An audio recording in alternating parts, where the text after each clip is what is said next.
Assalamualaikum warahmatullahi wabarakatuh. Perkenalkan, nama saya Anissa Putri Cantika, NPM 2152011080. Di sini saya akan menjelaskan makalah yang sudah saya buat mengenai tindakan korupsi dalam etika profesi advokat, studi kasus korupsi advokat Roy Renning. Profesi advokat memegang peranan penting dalam sistem peradilan sebagai wakil dan pembela hak-hak warga negara.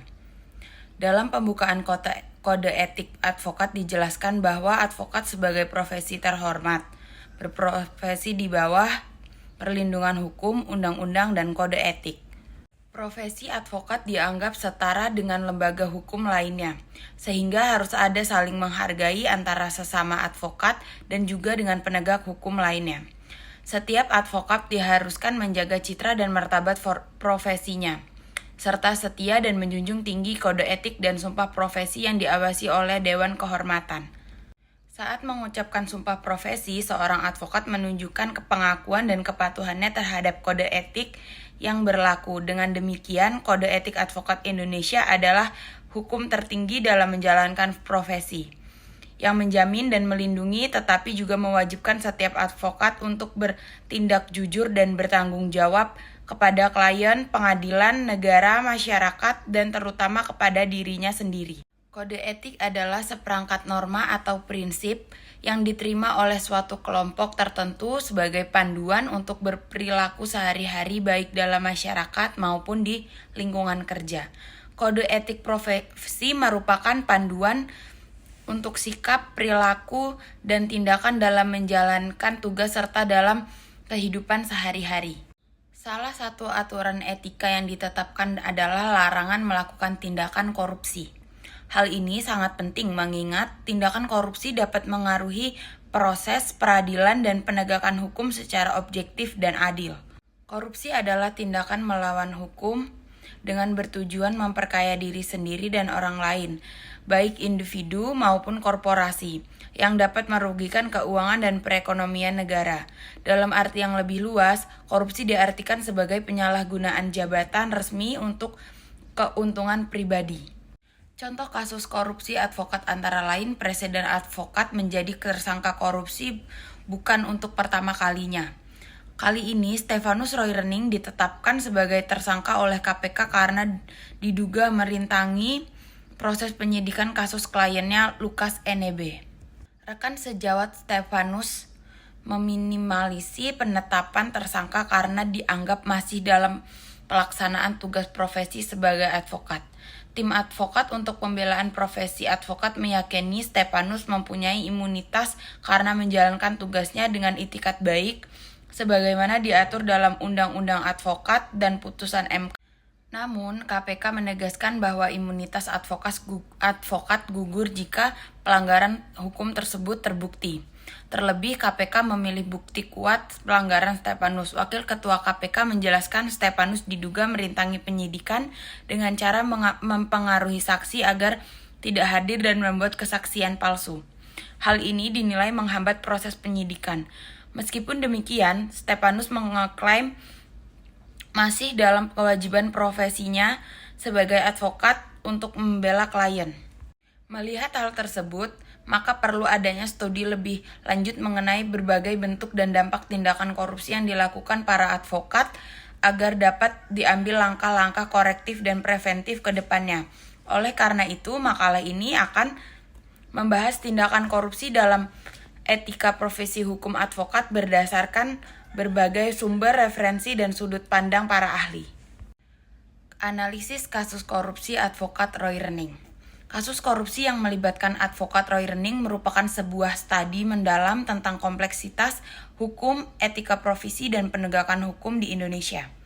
Kasus korupsi yang menjerat mantan Gubernur Papua, Lukas NMB, menjadi sorotan publik ketika dugaan suap dan gratifikasi mencuat ke permukaan.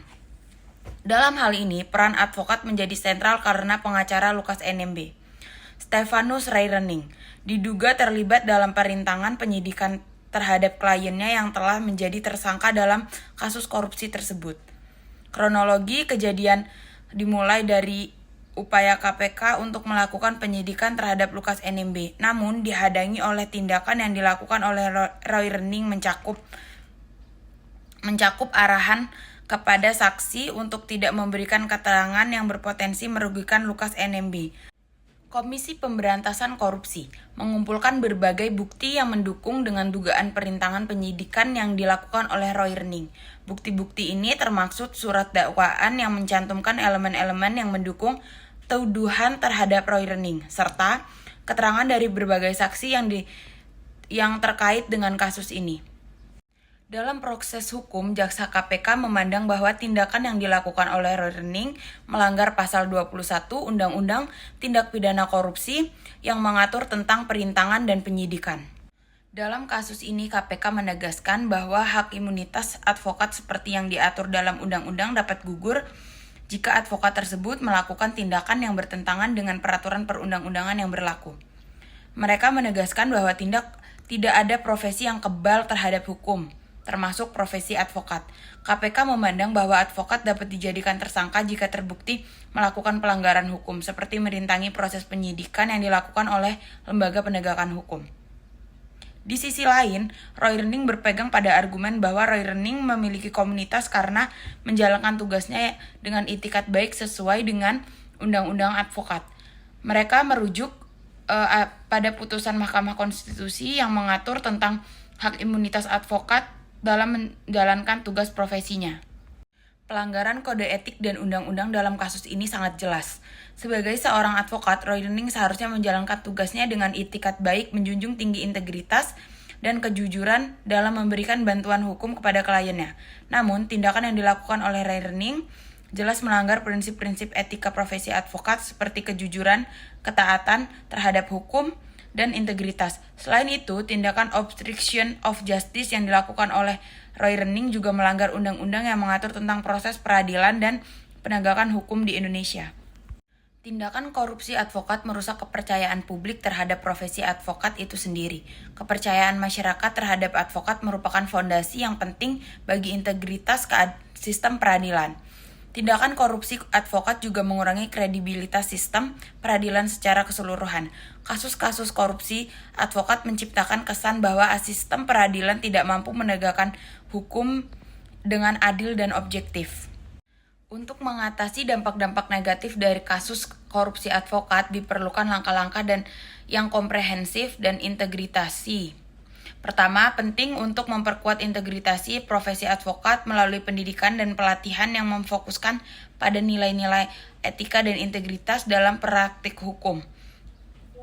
Selain itu, perlu dibentuk dan diterapkan kode etik profesi yang jelas dan tegas, meningkatkan pengawasan terhadap praktik advokat yang memberlakukan sanksi yang tegas terhadap pelanggaran etika dan integritas. Kesimpulannya, tindakan korupsi yang dilakukan oleh advokat seperti yang terjadi dalam kasus Roy Rening memiliki dampak yang sangat besar terhadap etika profesi advokat dan integritas sistem peradilan. Sebagai seorang advokat, Roy Rening bertanggung jawab untuk menjalankan tugasnya sebagai wakil hukum klien dengan berpegang teguh pada nilai-nilai kejujuran, integritas, ketaatan hukum, dan profesionalisme. Namun, tindakan Roy Rening yang diduga merintangi proses penyidikan kasus kliennya dengan cara mempengaruhi dan membelokkan saksi serta mencegah kliennya memenuhi panggilan terhadap penyidik KPK telah jelas melanggar etika profesi advokat dan perundang-undangan yang sudah berlaku. Oleh karena itu, kasus korupsi advokat Roy Rening ini menunjukkan pentingnya menjaga integritas profesi advokat dan membangun kepercayaan publik terhadap sistem peradilan melalui penegakan etika profesi dan hukum yang tegas terhadap setiap pelanggaran, termasuk tindakan korupsi demi terciptanya penegakan hukum yang adil, transparan, dan dapat dipertanggungjawabkan di Indonesia. Sekian penjelasan tentang kasus korupsi advokat Roy Rening dari saya. Kurang lebihnya terima kasih. Assalamualaikum warahmatullahi wabarakatuh.